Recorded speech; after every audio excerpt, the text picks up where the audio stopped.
صحیح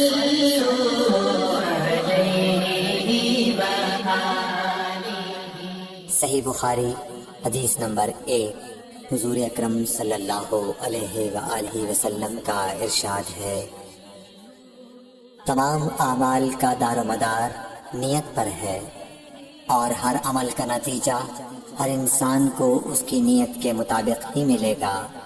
بس جس کی ہجرت دولت دنیا حاصل کرنے کے لیے ہو یا کسی عورت سے شادی کی غرض سے ہو، بس اس کی ہجرت انہی چیزوں کے لیے ہوگی جن کے حاصل کرنے کی نیت سے اس نے ہجرت کی۔ صحیح بخاری حدیث نمبر 2۔ حضور اکرم صلی اللہ علیہ وآلہ وسلم نے فرمایا کہ وحی نازل ہوتے وقت کبھی مجھ کو گھنٹی کی سی آواز محسوس ہوتی ہے، اور وحی کی یہ کیفیت مجھ پر بہت شاخ گزرتی ہے۔ جب یہ کیفیت ختم ہوتی ہے تو میرے دل و دماغ پر اس فرشتے کے ذریعے نازل شدہ وحی محفوظ ہو جاتی ہے، اور کسی وقت ایسا ہوتا ہے کہ فرشتہ بشکل انسان میرے پاس آتا ہے اور مجھ سے کلام کرتا ہے، بس میں اس کا کہا ہوا یاد رکھ لیتا ہوں۔ صحیح بخاری حدیث نمبر 3۔ حضرت صلی اللہ علیہ وآلہ وسلم پر وحی کا ابتدائی دور اچھے سچے پاکیزہ خوابوں سے شروع ہوا۔ آپ خواب میں جو کچھ دیکھتے وہ صبح کی روشنی کی طرح صحیح اور سچا ثابت ہوتا۔ پھر من جانب قدرت آپ تنہائی پسند ہو گئے، اور آپ نے غار حرا میں خلوت نشینی اختیار فرمائی، اور کئی دن اور رات وہاں مسلسل عبادت اور یاد الہی و ذکر میں مشغول رہنے لگے۔ جب تک گھر آنے کو دل نہ چاہتا توشہ ہمراہ لیے ہوئے وہاں رہتے۔ توشہ ختم ہونے پر ہی اہلیہ محترمہ حضرت خدیجہ رضی اللہ تعالی عنہا کے پاس تشریف لاتے، اور کچھ توشہ ہمراہ لے کر پھر وہاں جا کر خلوت گزین ہو جاتے۔ یہی طریقہ جاری رہا یہاں تک کہ آپ پر حق منکشف ہو گیا، اور آپ غار حرا ہی میں قیام پذیر تھے کہ اچانک حضرت جبرائیل علیہ السلام آپ کے پاس حاضر ہوئے اور کہنے لگے کہ اے محمد پڑھو۔ آپ فرماتے ہیں کہ میں نے کہا کہ میں پڑھنا نہیں جانتا۔ آپ صلی اللہ علیہ وسلم فرماتے ہیں کہ فرشتے نے مجھے پکڑ کر اتنے زور سے بھینچا کہ میری طاقت جواب دے گئی، پھر مجھے چھوڑ کر کہا پڑھو۔ میں نے پھر وہی جواب دیا کہ میں پڑھا ہوا نہیں ہوں۔ اس فرشتے نے مجھ کو نہایت ہی زور سے بھینچا کہ مجھ کو سخت تکلیف محسوس ہوئی، پھر اس نے کہا کہ پڑھ۔ میں نے کہا میں پڑھا ہوا نہیں ہوں۔ فرشتے نے تیسری بار مجھ کو پکڑا اور تیسری مرتبہ پھر مجھ کو بھینچا، پھر مجھے چھوڑ دیا اور کہنے لگا کہ پڑھو اپنے رب کے نام کی مدد سے جس نے پیدا کیا اور انسان کو خون کی پھٹکی سے بنایا۔ پڑھو اور آپ کا رب بہت ہی مہربانیاں کرنے والا ہے۔ بس یہی آیتیں آپ حضرت جبرائیل علیہ السلام سے سن کر اس حال میں غار حرا سے واپس ہوئے کہ آپ کا دل اس انوکھے واقعے سے کانپ رہا تھا۔ آپ حضرت خدیجہ کے ہاں تشریف لائے اور فرمایا کہ مجھے کمبل اوڑھا دو، مجھے کمبل اوڑھا دو۔ لوگوں نے آپ کو کمبل اوڑھا دیا۔ جب آپ کا ڈر جاتا رہا تو آپ نے اپنی زوجہ محترمہ حضرت خدیجہ رضی اللہ تعالی عنہا کو تفصیل کے ساتھ یہ واقعہ سنایا، اور فرمانے لگے کہ مجھ کو اب اپنی جان کا خوف ہو گیا ہے۔ آپ کی اہلیہ محترمہ حضرت خدیجہ رضی اللہ تعالی عنہا نے آپ کی ڈھارس بندھائی اور کہا کہ آپ کا خیال صحیح نہیں ہے، اللہ کی قسم آپ کو اللہ کبھی رسوا نہیں کرے گا۔ آپ تو اخلاق فاضلہ کے مالک ہیں، آپ تو کنبہ پرور ہیں، بے قسم کا بوجھ اپنے سر پر رکھتے ہیں، مفلسوں کے لیے آپ کماتے ہیں، مہمان نوازی میں آپ بے مثال ہیں، اور مشکل وقت میں آپ امر حق کا ساتھ دیتے ہیں۔ ایسے اوصاف حسنہ والا انسان یوں بے وقت ذلت و خواری کی موت نہیں پا سکتا۔ پھر مزید تسلی کے لیے حضرت خدیجہ رضی اللہ تعالی عنہا آپ کو ورقہ بن نوفل کے پاس لے گئیں، جو ان کے چچا زاد بھائی تھے اور زمانہ جاہلیت میں نصرانی مذہب اختیار کر چکے تھے اور عبرانی زبان کے کاتب تھے۔ چنانچہ انجیل کو بھی حسب منشائے خداوندی عبرانی زبان میں لکھا کرتے تھے۔ انجیل سریانی زبان میں نازل ہوئی تھی، پھر اس کا ترجمہ عبرانی زبان میں ہوا۔ ورقہ اسی کو لکھتے تھے۔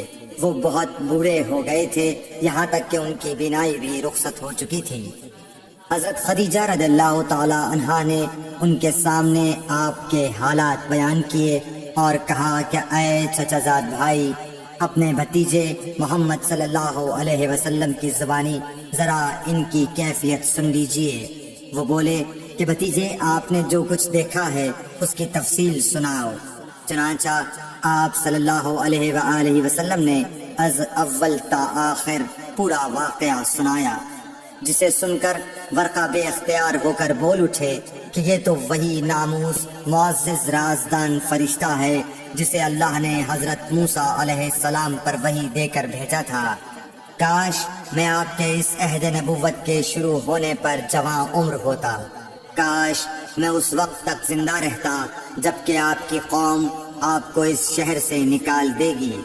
رسول کریم صلی اللہ علیہ وآلہ وسلم نے یہ سن کر تعجب سے پوچھا کہ کیا وہ لوگ مجھ کو نکال دیں گے، حالانکہ میں تو ان میں صادق و امین و مقبول ہوں۔ ورقہ بولا، ہاں یہ سب کچھ سچ ہے، مگر جو شخص بھی آپ کی طرح امر حق لے کر آیا لوگ اس کے دشمن ہی ہو گئے ہیں۔ اگر مجھے آپ کی نبوت کا وہ زمانہ مل جائے تو میں آپ کی پوری مدد کروں گا، مگر ورقہ کچھ دنوں کے بعد انتقال کر گئے۔ پھر کچھ عرصے تک وحی کی آمد موقوف رہی۔ صحیح بخاری حدیث نمبر 4۔ حضور اکرم صلی اللہ علیہ وآلہ وسلم نے وحی کے رک جانے کے زمانے کے حالات بیان فرماتے ہوئے کہا کہ ایک روز میں چلا جا رہا تھا کہ اچانک میں نے آسمان کی طرف ایک آواز سنی اور میں نے اپنا سر آسمان کی طرف اٹھایا۔ کیا دیکھتا ہوں کہ وہی فرشتہ جو میرے پاس غار حرا میں آیا تھا وہ آسمان و زمین کے بیچ میں ایک کرسی پر بیٹھا ہوا ہے۔ میں اس سے ڈر گیا اور گھر آنے پر میں نے پھر کمبل اوڑھنے کی خواہش ظاہر کی۔ اس وقت اللہ پاک کی طرف سے یہ آیات نازل ہوئیں، اے لحاف اوڑھ کر لیٹنے والے، اٹھ کھڑا ہو اور لوگوں کو عذاب الہی سے ڈرا اور اپنے رب کی بڑائی بیان کر اور اپنے کپڑوں کو پاک صاف رکھ اور گندگی سے دور رہ۔ اس کے بعد وہی تیزی کے ساتھ پے در پے آنے لگی۔ صحیح بخاری حدیث نمبر 5۔ رسول اللہ صلی اللہ علیہ وآلہ وسلم نزول قرآن کے وقت بہت سختی محسوس فرمایا کرتے تھے، اور اس کی علامتوں میں سے ایک یہ تھی کہ یاد کرنے کے لیے آپ اپنے ہونٹوں کو ہلاتے تھے۔ ابن عباس رضی اللہ تعالیٰ عنہ نے کہا، میں اپنے ہونٹوں کو ہلاتا ہوں جس طرح آپ ہلاتے تھے۔ سعید کہتے ہیں، میں بھی اپنے ہونٹ ہلاتا ہوں جس طرح ابن عباس رضی اللہ تعالیٰ عنہ کو میں نے ہلاتے دیکھا۔ پھر انہوں نے اپنے ہونٹ ہلائے۔ ابن عباس رضی اللہ تعالیٰ عنہ نے کہا، پھر یہ آیت اتری کہ اے محمد، قرآن کو جلد جلد یاد کرنے کے لیے اپنی زبان نہ ہلاؤ، اس کا جمع کر دینا اور پڑھا دینا ہمارا ذمہ ہے۔ حضرت ابن عباس رضی اللہ تعالیٰ عنہ کہتے ہیں، یعنی قرآن آپ صلی اللہ علیہ وآلہ وسلم کے دل میں جمع دینا اور پڑھا دینا ہمارے ذمہ ہے۔ پھر جب ہم پڑھ چکے تو اس پڑھے ہوئے کی اتباع کرو۔ ابن عباس رضی اللہ تعالیٰ عنہ فرماتے ہیں، اس کا مطلب یہ ہے آپ اس کو خاموشی کے ساتھ سنتے رہو، اس کے بعد مطلب سمجھا دینا ہمارے ذمہ ہے۔ پھر یقیناً یہ ہماری ذمہ داری ہے کہ آپ اس کو پڑھو، یعنی اس کو محفوظ کر سکو۔ چنانچہ اس کے بعد جب آپ کے پاس حضرت جبرائیل علیہ السلام وحی لے کر آتے تو آپ توجہ سے سنتے۔ جب وہ چلے جاتے تو رسول اللہ صلی اللہ علیہ وسلم اس وحی کو اس طرح پڑھتے جس طرح حضرت جبرائیل علیہ السلام نے اسے پڑھا تھا۔ صحیح بخاری حدیث نمبر 6۔ رسول اللہ صلی اللہ علیہ وآلہ وسلم سب لوگوں سے زیادہ جواد سخی تھے، اور رمضان میں دوسرے اوقات کے مقابلے میں جب جبرائیل علیہ السلام آپ صلی اللہ علیہ وآلہ وسلم سے ملتے بہت ہی زیادہ جود و کرم فرماتے۔ جبرائیل علیہ السلام رمضان کی ہر رات میں آپ صلی اللہ علیہ وآلہ وسلم سے ملاقات کرتے اور آپ کے ساتھ قرآن کا دورہ کرتے۔ غرض حضرت صلی اللہ علیہ وآلہ وسلم لوگوں کو بھلائی پہنچانے میں بارش لانے والی ہوا سے بھی زیادہ جود و کرم فرمایا کرتے تھے۔ صحیح بخاری حدیث نمبر 7۔ ہرقل شاہ روم نے قریش کے قافلے میں ایک آدمی بلانے کو بھیجا، اور اس وقت یہ لوگ تجارت کے لیے ملک شام گئے ہوئے تھے، اور یہ وہ زمانہ تھا جب رسول اللہ صلی اللہ علیہ وسلم نے قریش اور ابو سفیان سے ایک وقتی عہد کیا ہوا تھا۔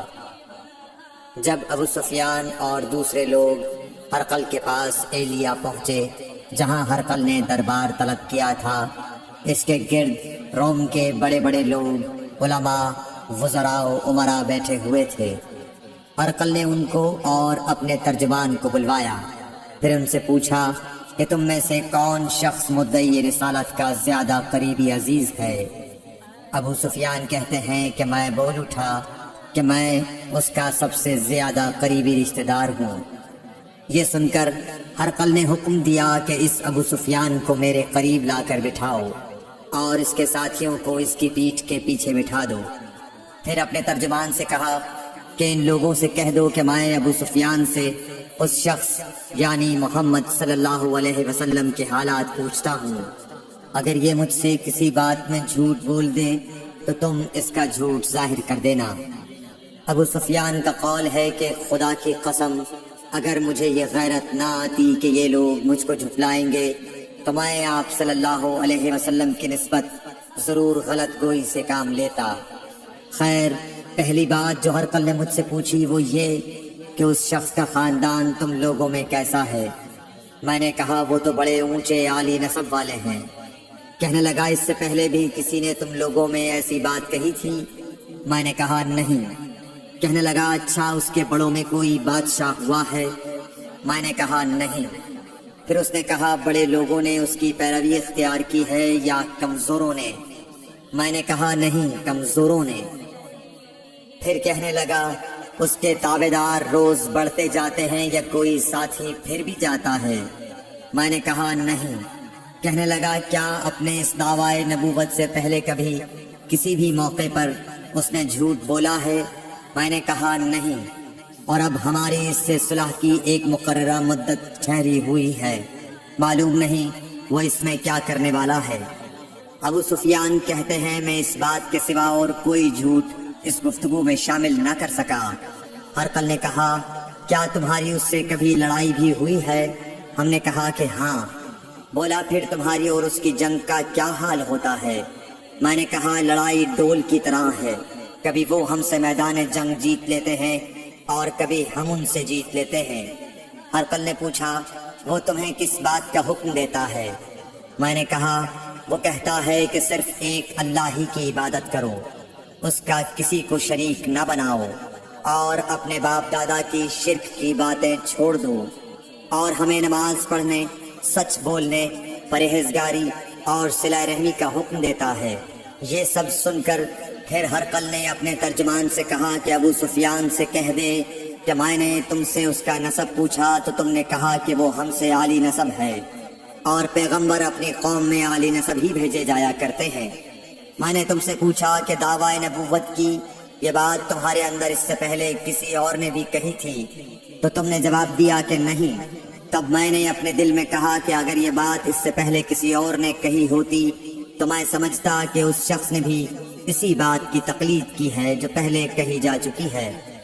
میں نے تم سے پوچھا کہ اس کے بڑوں میں کوئی بادشاہ بھی گزرا ہے تو تم نے کہا کہ نہیں۔ تو میں نے دل میں کہا کہ ان کے بزرگوں میں سے کوئی بادشاہ ہوا ہوگا تو کہہ دوں گا کہ وہ شخص اس بہانے اپنے آباء و اجداد کی بادشاہت اور ان کا ملک دوبارہ حاصل کرنا چاہتا ہے۔ اور میں نے تم سے پوچھا کہ اس بات کے کہنے یعنی پیغمبری کا دعویٰ کرنے سے پہلے تم نے کبھی اس کو دروغ گوئی کا الزام لگایا ہے؟ تم نے کہا کہ نہیں۔ تو میں نے سمجھ لیا کہ جو شخص آدمیوں کے ساتھ دروغ گوئی سے بچے وہ اللہ کے بارے میں کیسے جھوٹی بات کہہ سکتا ہے۔ اور میں نے تم سے پوچھا کہ بڑے لوگ اس کے پیرو ہوتے ہیں یا کمزور آدمی؟ تم نے کہا کمزوروں نے اس کی اتباع کی ہے۔ تو دراصل یہی لوگ پیغمبروں کے متبعین ہوتے ہیں۔ اور میں نے تم سے پوچھا کہ اس کے ساتھی بڑھ رہے ہیں یا کم ہو رہے ہیں؟ تم نے کہا کہ وہ بڑھ رہے ہیں، اور ایمان کی کیفیت یہی ہوتی ہے حتیٰ کہ وہ کامل ہو جاتا ہے۔ اور میں نے تم سے پوچھا کہ آیا کوئی شخص اس کے دین سے ناخوش ہو کر مرتد بھی ہو جاتا ہے؟ تم نے کہا نہیں۔ تو ایمان کی خاصیت بھی یہی ہے، جن کے دلوں میں اس کی مسرت رچ بس جائے وہ اس سے لوٹا نہیں کرتے۔ اور میں نے تم سے پوچھا کہ آیا وہ کبھی عہد شکنی کرتے ہیں؟ تم نے کہا نہیں۔ پیغمبروں کا یہی حال ہوتا ہے، وہ عہد کی خلاف ورزی نہیں کرتے۔ اور میں نے تم سے کہا کہ وہ تم سے کس چیز کے لیے کہتے ہیں؟ تم نے کہا کہ وہ ہمیں حکم دیتے ہیں کہ اللہ کی عبادت کرو، اس کے ساتھ کسی کو شریک نہ ٹھہراؤ، اور تمہیں بتوں کی پرستش سے روکتے ہیں، سچ بولنے اور پرہیزگاری کا حکم دیتے ہیں۔ لہٰذا اگر یہ باتیں جو تم کہہ رہے ہو سچ ہیں تو ان قریب وہ اس جگہ کا مالک ہو جائے گا کہ جہاں میرے یہ دونوں پاؤں ہیں۔ مجھے معلوم تھا کہ وہ پیغمبر آنے والا ہے، مگر مجھے یہ معلوم نہیں تھا کہ وہ تمہارے اندر ہوگا۔ اگر میں جانتا کہ اس تک پہنچ سکوں گا تو اس سے ملنے کے لیے ہر تکلیف گوارا کرتا۔ اگر میں اس کے پاس ہوتا تو اس کے پاؤں دھوتا۔ ہرقل نے رسول اللہ صلی اللہ علیہ وسلم کا وہ خط منگایا جو آپ نے وحیہ کلبی رضی اللہ تعالیٰ عنہ کے ذریعے حاکم بصرہ کے پاس بھیجا تھا، اور اس نے وہ ہرقل کے پاس بھیج دیا تھا۔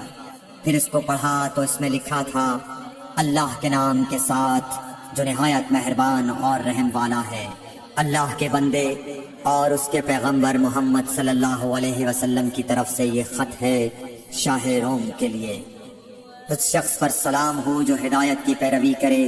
اس کے بعد میں آپ کے سامنے دعوت اسلام پیش کرتا ہوں۔ اگر آپ اسلام لے آئیں گے تو دین و دنیا میں سلامتی نصیب ہوگی، اللہ آپ کو دوہرا ثواب دے گا۔ اور اگر آپ میری دعوت سے روگردانی کریں گے تو آپ کی رعایا کا گناہ بھی آپ ہی پر ہوگا۔ اور اے اہل کتاب، ایک ایسی بات پر آ جاؤ جو ہمارے اور تمہارے درمیان یکساں ہے، وہ یہ کہ ہم اللہ کے سوا کسی کی عبادت نہ کریں اور کسی کو اس کا شریک نہ ٹھہرائیں، اور نہ ہم میں سے کوئی کسی کو خدا کے سوا اپنا رب بنائے۔ پھر اگر وہ اہل کتاب اس کتاب سے منہ پھیر لیں تو مسلمانوں، تم ان سے کہہ دو کہ تم مانو یا نہ مانو، ہم ایک خدا کے اطاعت گزار ہیں۔ ابو سفیان کہتے ہیں، جب ہرقل نے جو کچھ کہنا تھا کہہ دیا اور خط پڑھ کر فارغ ہوا تو اس کے ارد گرد بہت شور و غوغا ہوا، بہت سی آوازیں اٹھی اور ہمیں باہر نکال دیا گیا۔ تب میں نے اپنے ساتھیوں سے کہا کہ ابو کبشہ کے بیٹے حضرت صلی اللہ علیہ وسلم کا معاملہ تو بہت بڑھ گیا، دیکھو تو اس سے بنی اصفر روم کا بادشاہ بھی ڈرتا ہے۔ مجھے اس وقت سے اس بات کا یقین ہو گیا کہ حضور صلی اللہ علیہ وسلم ان قریب غالب ہو کر رہیں گے، حتیٰ کہ اللہ نے مجھے مسلمان کر دیا۔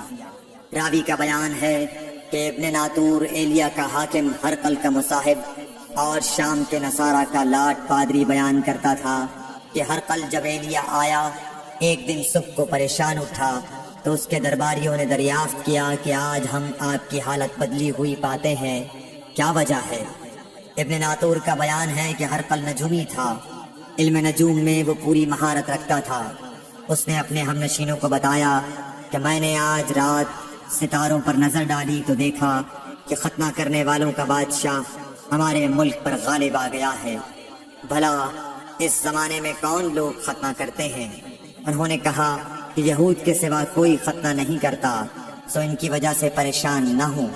سلطنت کے تمام شہروں میں یہ حکم لکھ بھیجیے کہ کہ وہاں جتنے یہودی ہوں سب قتل کر دیے جائیں۔ وہ لوگ انہی باتوں میں مشغول تھے کہ ہرقل کے پاس ایک آدمی لایا گیا جسے شاہ غسان نے بھیجا تھا۔ اس نے رسول اللہ صلی اللہ علیہ وسلم کے حالات بیان کیے۔ جب ہرقل نے سارے حالات سن لیے تو کہا کہ جا کر دیکھو وہ ختنہ کیے ہوئے ہے یا نہیں۔ انہوں نے اسے دیکھا تو بتلایا کہ وہ ختنہ کیا ہوا ہے۔ ہرقل نے جب اس شخص سے عرب کے بارے میں پوچھا تو اس نے بتلایا کہ وہ ختنہ کرتے ہیں۔ تب ہرقل نے کہا کہ یہی محمد صلی اللہ علیہ وسلم اس امت کے بادشاہ ہیں جو پیدا ہو چکے ہیں۔ پھر اس نے اپنے ایک دوست کو رومیہ خط لکھا اور وہ بھی علم نجوم میں ہرقل کی طرح ماہر تھا۔ پھر وہاں سے ہرقل حمص چلا گیا۔ ابھی حمص سے نکلا نہیں تھا کہ اس کے دوست کا خط اس کے جواب میں آ گیا۔ اس کی رائے بھی حضور صلی اللہ علیہ وسلم کے ظہور کے بارے میں ہرقل کے موافق تھی کہ محمد صلی اللہ علیہ وسلم واقعی پیغمبر ہیں۔ اس کے بعد ہرقل نے روم کے بڑے آدمیوں کو اپنے حمص کے محل میں طلب کیا اور اس کے حکم سے محل کے دروازے بند کر لیے گئے۔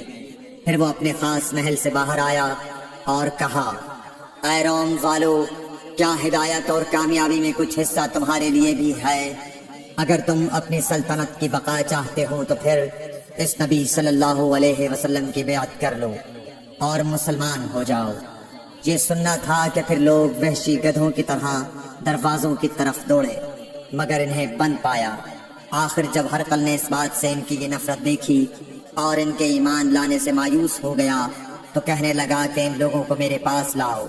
جب وہ دوبارہ آئے تو اس نے کہا، میں نے جو بات کہی تھی اس سے تمہاری دینی پختگی کی آزمائش مقصود تھی، سو وہ میں نے دیکھ لی۔ تب یہ بات سن کر وہ سب کے سب اس کے سامنے سجدے میں گر پڑے اور اس سے خوش ہو گئے۔ بالآخر ہرقل کی آخری حالت یہی رہی۔ صحیح بخاری حدیث نمبر 8۔ رسول اللہ صلی اللہ علیہ وسلم نے فرمایا، اسلام کی بنیاد 5 چیزوں پر قائم کی گئی ہے۔ اول گواہی دینا کہ اللہ کے سوا کوئی معبود نہیں اور بے شک حضرت محمد صلی اللہ علیہ وسلم اللہ کے سچے رسول ہیں، اور نماز قائم کرنا اور زکوٰۃ ادا کرنا اور حج کرنا اور رمضان کے روزے رکھنا۔ صحیح بخاری حدیث نمبر 9۔ نبی کریم صلی اللہ علیہ وآلہ وسلم نے فرمایا کہ ایمان کی 60 سے کچھ اوپر شاخیں ہیں اور حیا شرم بھی ایمان کی ایک شاخ ہے۔ صحیح بخاری حدیث نمبر 10۔ حضرت محمد مصطفیٰ صلی اللہ علیہ وآلہ وسلم نے فرمایا، مسلمان وہ ہے جس کی زبان اور ہاتھ سے مسلمان بچے رہیں، اور مہاجر وہ ہے جو ان کاموں کو چھوڑ دے جن سے اللہ نے منع فرمایا۔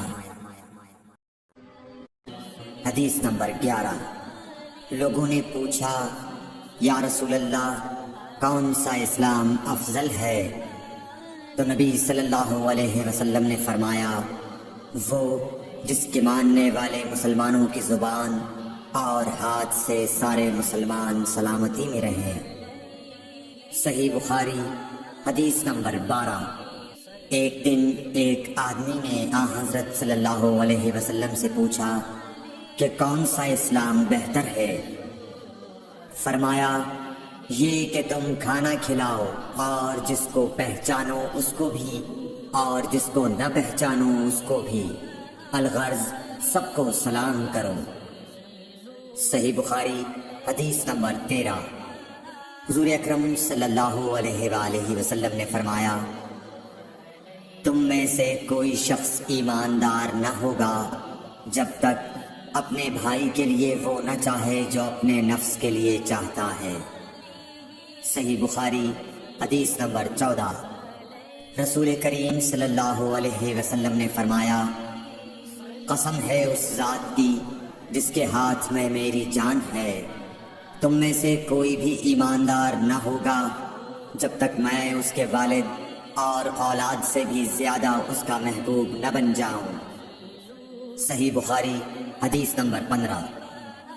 حضرت صلی اللہ علیہ وسلم نے فرمایا، تم میں سے کوئی شخص ایماندار نہ ہوگا جب تک اس کے والد اور اس کی اولاد اور تمام لوگوں سے زیادہ اس کے دل میں میری محبت نہ ہو جائے۔ صحیح بخاری حدیث نمبر 16۔ نبی کریم صلی اللہ علیہ وآلہ وسلم نے فرمایا، 3 خصلتیں ایسی ہیں کہ جس میں یہ پیدا ہو جائیں اس نے ایمان کی مٹھاس کو پا لیا۔ اول یہ کہ اللہ اور اس کا رسول اس کے نزدیک سب سے زیادہ محبوب بن جائیں۔ دوسرے یہ کہ وہ کسی انسان سے محض اللہ کی رضا کے لیے محبت رکھے۔ تیسرے یہ کہ وہ کفر میں واپس لوٹنے کو ایسا برا جانے جیسا کہ آگ میں ڈالے جانے کو برا جانتا ہے۔ صحیح بخاری حدیث نمبر 17۔ حضور اکرم صلی اللہ علیہ وآلہ وسلم نے فرمایا، انصار سے محبت رکھنا ایمان کی نشانی ہے اور انصار سے کینہ رکھنا نفاق کی نشانی ہے۔ صحیح بخاری حدیث نمبر 18۔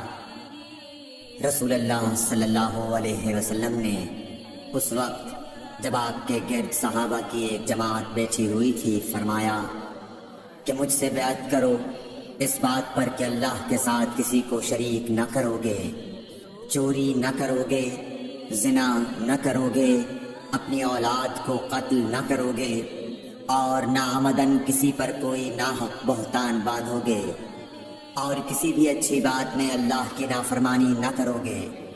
جو کوئی تم میں اس عہد کو پورا کرے گا تو اس کا ثواب اللہ کے ذمہ ہے، اور جو کوئی ان بری باتوں میں سے کسی کا ارتکاب کرے اور اسے دنیا میں اسلامی قانون کے تحت سزا دے دی گئی تو یہ سزا اس کے گناہوں کے لیے بدلہ ہو جائے گی، اور جو کوئی ان میں سے کسی بات میں مبتلا ہو گیا اور اللہ نے اس کے گناہ کو چھپا لیا تو پھر اس کا معاملہ اللہ کے حوالے ہے، اگر چاہے معاف کرے اور اگر چاہے سزا دے دے۔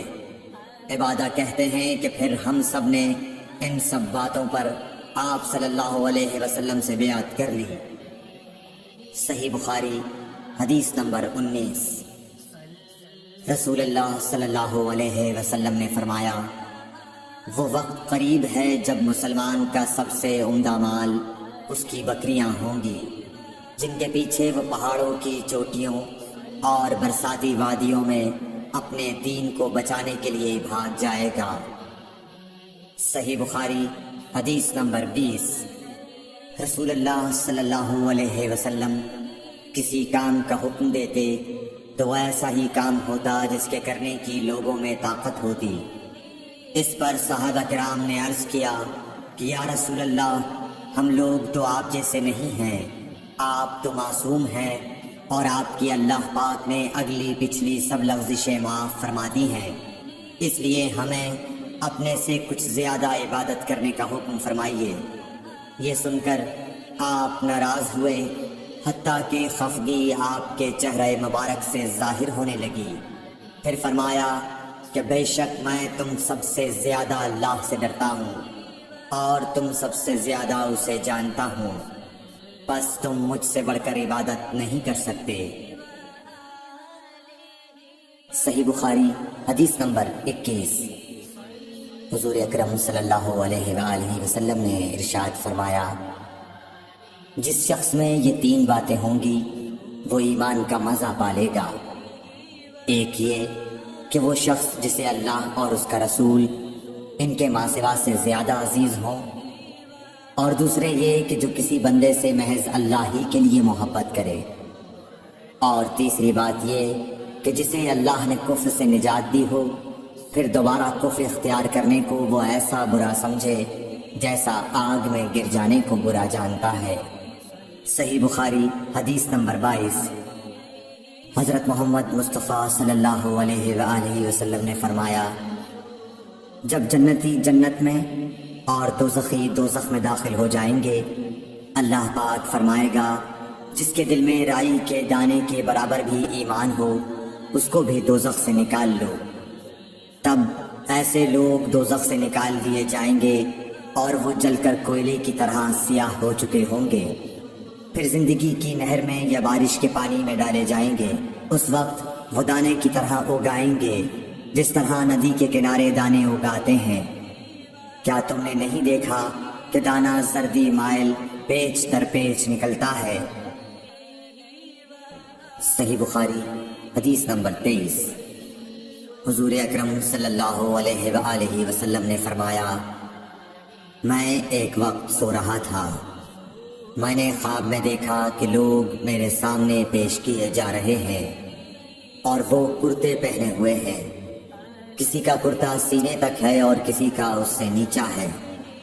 پھر میرے سامنے عمر بن خطاب لائے گئے، ان کے بدن پر جو کرتا تھا اسے وہ گھسیٹ رہے تھے، یعنی ان کا کرتا زمین تک نیچا تھا۔ صحابہ رضی اللہ تعالیٰ عنہ نے پوچھا کہ یا رسول اللہ اس کی کیا تعبیر ہے؟ آپ نے فرمایا کہ اس سے دین مراد ہے۔ صحیح بخاری حدیث نمبر 24۔ ایک مرتبہ رسول کریم صلی اللہ علیہ وسلم ایک انصاری شخص کے پاس سے گزرے، اس حال میں کہ وہ اپنے ایک بھائی سے کہہ رہے تھے کہ تم اتنی شرم کیوں کرتے ہو؟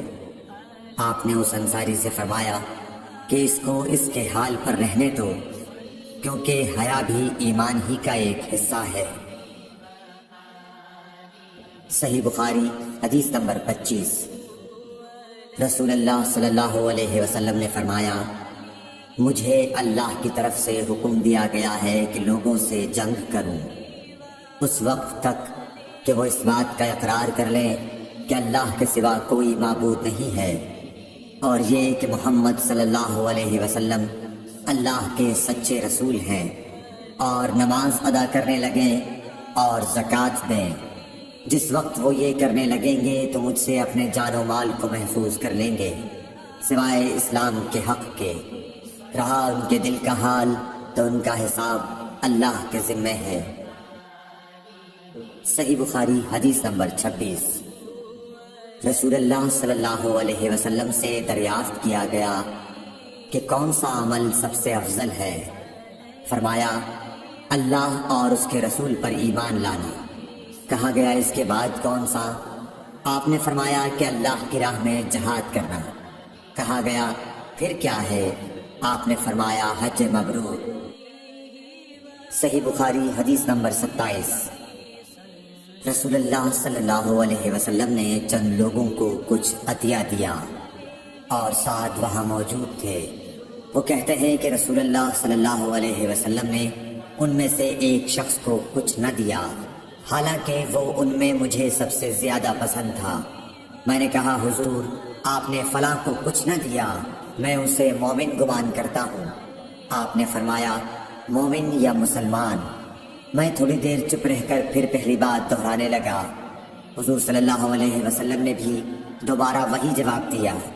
پھر آپ نے فرمایا کہ اے سعد، باوجود یہ کہ ایک شخص مجھے زیادہ عزیز ہے، پھر بھی میں اسے نظر انداز کر کے کسی اور دوسرے کو اس خوف کی وجہ سے یہ مال دیتا ہوں کہ وہ اپنی کمزوری کی وجہ سے اسلام سے پھر جائے اور اللہ اسے آگ میں اوندھا ڈال دے۔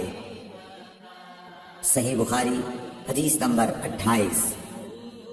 ایک آدمی نے رسول اللہ صلی اللہ علیہ وسلم سے پوچھا کون سا اسلام بہتر ہے؟ آپ صلی اللہ علیہ وسلم نے فرمایا کہ تو کھانا کھلائے اور ہر شخص کو سلام کرے، خواہ اس کو تو جانتا ہو یا نہ جانتا ہو۔ صحیح بخاری حدیث نمبر 29۔ حضرت صلی اللہ علیہ وسلم نے فرمایا مجھے دوزخ دکھلائی گئی تو اس میں زیادہ تر عورتیں تھیں جو کفر کرتی ہیں۔ کہا گیا حضور کیا وہ اللہ کے ساتھ کفر کرتی ہیں؟ آپ صلی اللہ علیہ وسلم نے فرمایا کہ خاوند کی ناشکری کرتی ہیں اور احسان کی ناشکری کرتی ہیں۔ اگر تم عمر بھر ان میں سے کسی کے ساتھ احسان کرتے رہو، پھر تمہاری طرف سے کبھی کوئی ان کے خیال میں ناگواری کی بات ہو جائے تو فوراً کہہ اٹھے گی کہ میں نے کبھی بھی تجھ سے کوئی بھلائی نہیں دیکھی۔ صحیح بخاری حدیث نمبر 30۔ حضرت صلی اللہ علیہ وآلہ وسلم فرماتے تھے جب دو مسلمان اپنی اپنی تلواریں لے کر بھڑ جائیں تو قاتل اور مقتول دونوں دوزخی ہیں۔ عرض کیا گیا یا رسول اللہ قاتل تو خیر ضرور دوزخی ہونا چاہیے، مقتول کیوں؟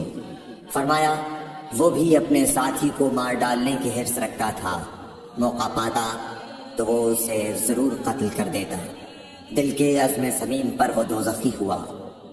صحیح بخاری حدیث نمبر 31۔ ابو ذر ایک جوڑا پہنے ہوئے تھے اور ان کا غلام بھی جوڑا پہنے ہوئے تھا۔ سبب دریافت کیا گیا تو کہنے لگے کہ میں نے ایک شخص یعنی غلام کو برا بھلا کہا تھا اور اس کی ماں کی غیرت دلائی یعنی گالی دی، تو رسول اللہ صلی اللہ علیہ وسلم نے یہ معلوم کر کے مجھ سے فرمایا اے ابو ذر، تو نے اسے ماں کے نام سے غیرت دلائی ہے، بے شک تجھ میں ابھی کچھ زمانہ جاہلیت کا اثر باقی ہے، یاد رکھو ماتحت لوگ تمہارے بھائی ہیں، اللہ نے اپنی کسی مصلحت کی بنا پر انہیں تمہارے قبضے میں دے رکھا ہے، تو جس کے ماتحت اس کا کوئی بھائی ہو تو اس کو بھی وہی کھلائے جو آپ کھاتا ہے، اور وہ کپڑا اسے پہنائے جو آپ پہنتا ہے، اور ان کو اتنے کام کی تکلیف نہ دو کہ ان کے لیے مشکل ہو جائے، اور اگر کوئی سخت کام ڈالو تو تم خود بھی ان کی مدد کرو۔ صحیح بخاری حدیث نمبر 32۔ جب سورہ انعام کی یہ آیت اتری، جو لوگ ایمان لائے اور انہوں نے اپنے ایمان میں گناہوں کی آمیزش نہیں کی، تو آپ صلی اللہ علیہ وسلم کے اصحاب نے کہا یا رسول اللہ یہ تو بہت ہی مشکل ہے، ہم میں کون ایسا ہے جس نے گناہ نہیں کیا؟ تب اللہ پاک نے سورہ لقمان کی یہ آیت اتاری کہ بے شک شرک بڑا ظلم ہے۔ صحیح بخاری حدیث نمبر 33۔ رسول اللہ صلی اللہ علیہ وآلہ وسلم نے فرمایا منافق کی علامتیں 3 ہیں، جب بات کرے جھوٹ بولے، جب وعدہ کرے اس کے خلاف کرے، اور جب اس کو امین بنایا جائے تو خیانت کرے۔ صحیح بخاری حدیث نمبر 34۔ رسول اللہ صلی اللہ علیہ وسلم نے فرمایا کہ 4 عادتیں جس کسی میں ہوں تو وہ خالص منافق ہے، اور جس کسی میں ان 4 میں سے ایک عادت ہو تو وہ بھی نفاق ہی ہے جب تک اسے نہ چھوڑ دے۔ وہ یہ ہے جب اسے امین بنایا جائے تو امانت میں خیانت کرے، اور بات کرتے وقت جھوٹ بولے، اور جب کسی سے عہد کرے تو اسے پورا نہ کرے، اور جب کسی سے لڑے تو گالیوں پر اتر آئے۔ صحیح بخاری حدیث نمبر 35۔ رسول اللہ صلی اللہ علیہ وسلم نے فرمایا جو شخص شب قدر ایمان کے ساتھ محض ثواب آخرت کے لیے ذکر و عبادت میں گزارے، اس کے گزشتہ گناہ بخش دیے جاتے ہیں۔ صحیح بخاری حدیث نمبر 36۔ رسول اللہ صلی اللہ علیہ وسلم نے فرمایا جو شخص اللہ کی راہ میں جہاد کے لیے نکلا، اللہ اس کا ضامن ہو گیا۔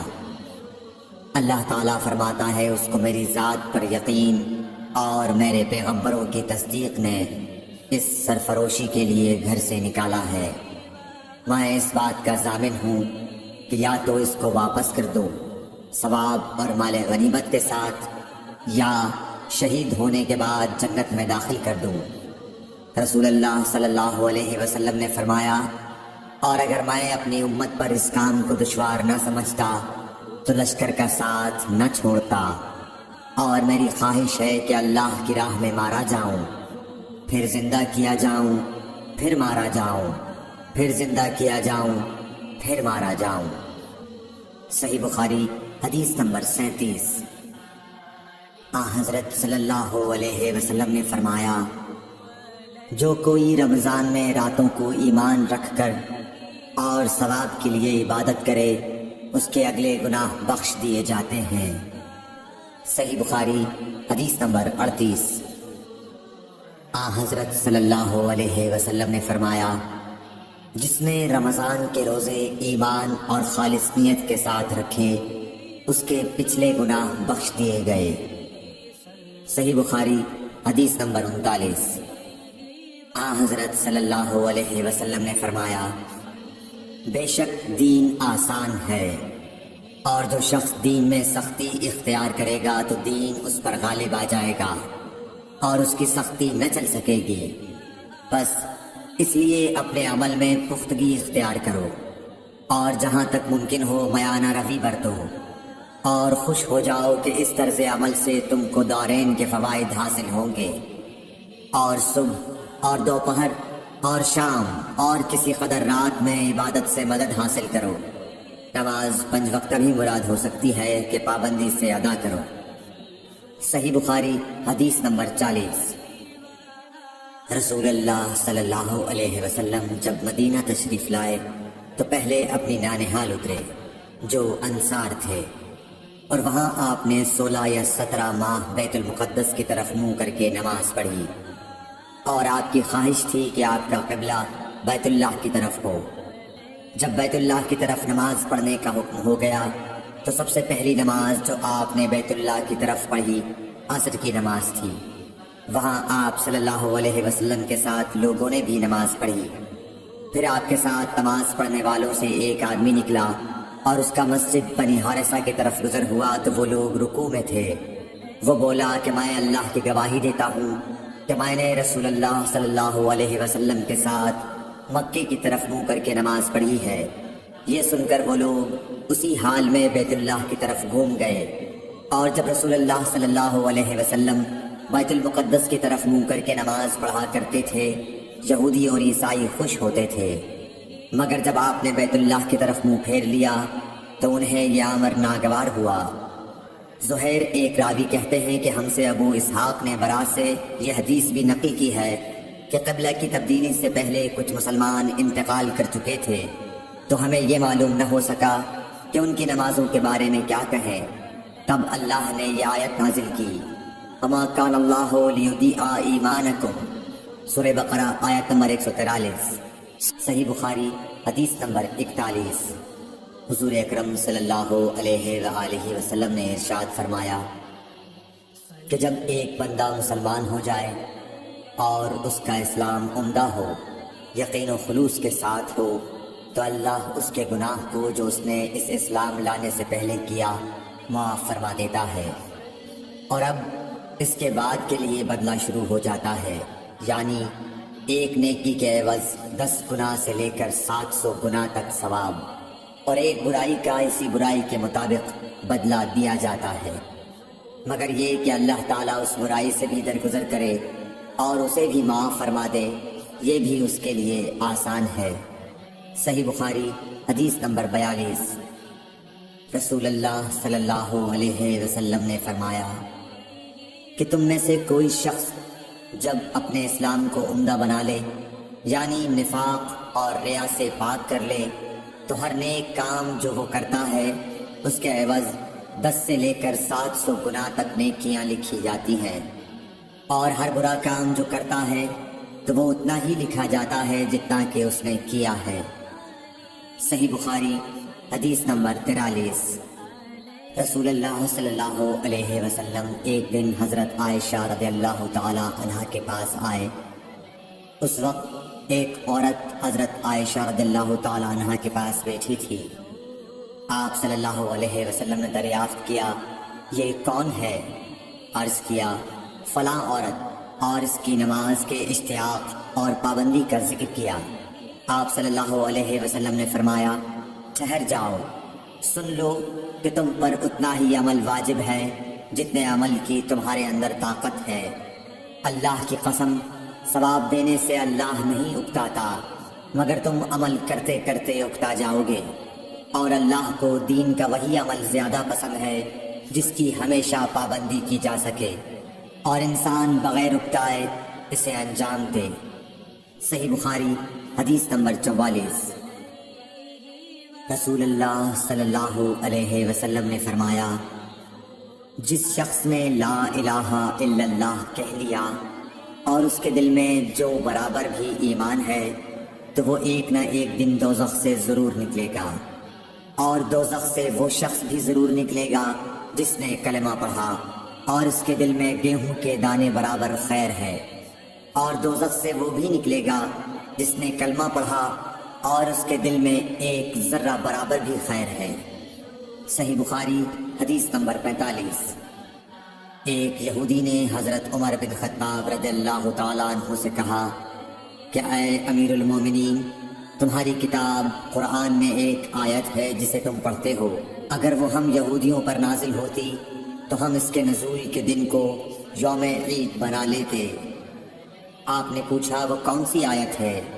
اس نے جواب دیا سورہ مائدہ کی یہ آیت کہ آج میں نے تمہارے دین کو مکمل کر دیا اور اپنی نعمت تم پر تمام کر دی اور تمہارے لیے دین اسلام پسند کیا۔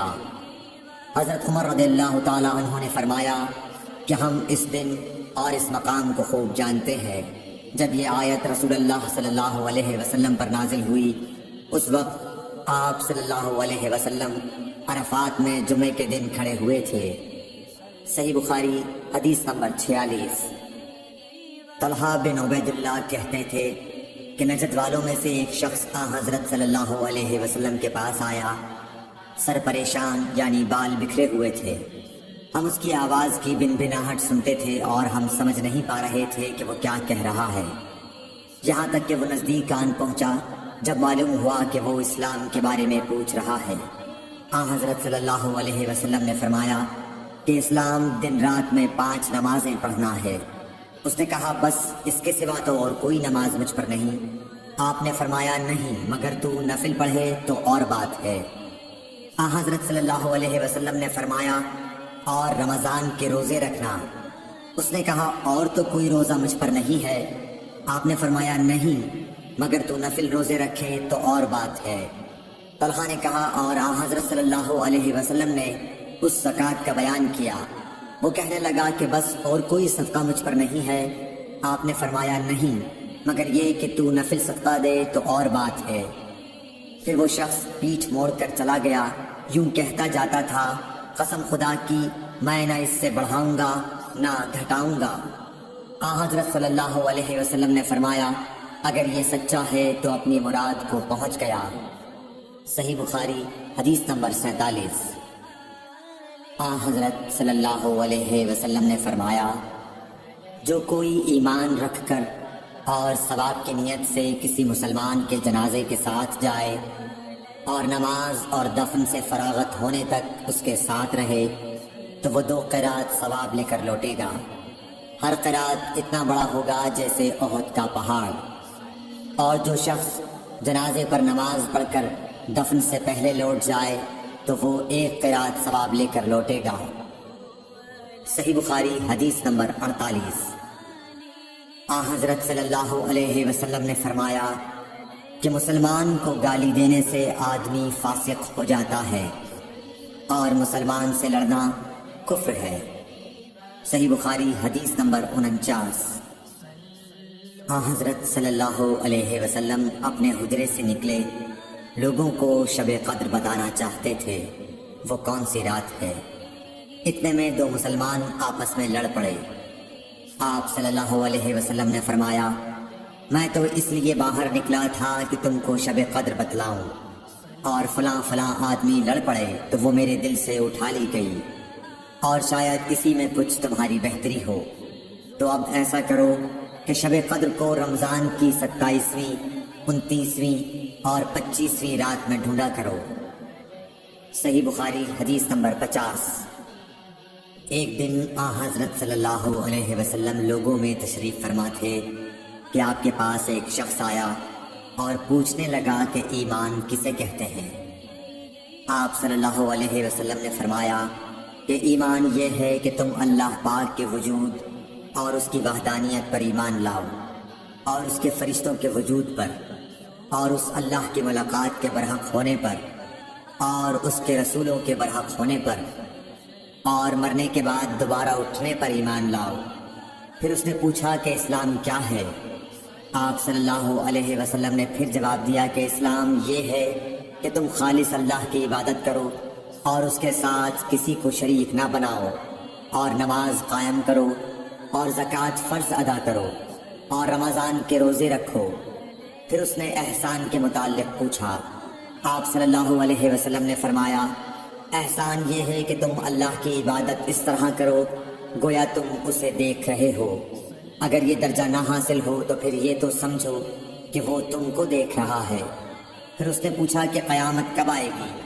آپ صلی اللہ علیہ وسلم نے فرمایا کہ اس کے بارے میں جواب دینے والا پوچھنے والے سے کچھ زیادہ نہیں جانتا، البتہ میں تمہیں اس کی نشانیاں بتلا سکتا ہوں۔ وہ یہ ہے کہ جب لونڈی اپنے آقا کو جنے گی اور جب سیاہ اونٹوں کے چرانے والے دیہاتی لوگ ترقی کرتے کرتے مکانات کی تعمیر میں ایک دوسرے سے بازی لے جانے کی کوشش کریں گے، یاد رکھو قیامت کا علم ان 5 چیزوں میں ہے جن کو اللہ کے سوا کوئی نہیں جانتا۔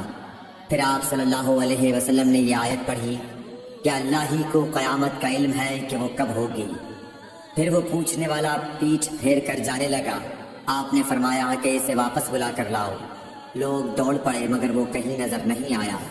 آپ صلی اللہ علیہ وسلم نے فرمایا کہ یہ جبرائیل علیہ السلام تھے جو لوگوں کو ان کا دین سکھانے آئے تھے۔ صحیح بخاری حدیث نمبر 51۔ ہرقل شاہ روم نے ابو سفیان سے کہا، میں نے تم سے پوچھا تھا کہ اس رسول کے ماننے والے بڑھ رہے ہیں یا گھٹ رہے ہیں؟ تو نے جواب میں بتلایا کہ وہ بڑھ رہے ہیں۔ ٹھیک ہے، ایمان کا یہی حال رہتا ہے یہاں تک کہ وہ پورا ہو جائے۔ اور میں نے تجھ سے پوچھا تھا کہ کوئی اس کے دین میں آ کر پھر اس کو برا جان کر پھر جاتا ہے؟ تو نے کہا نہیں۔ اور ایمان کا یہی حال ہے، جب اس کی خوشی دل میں سما جاتی ہے تو پھر اس کو کوئی برا نہیں سمجھ سکتا۔ صحیح بخاری حدیث نمبر 52۔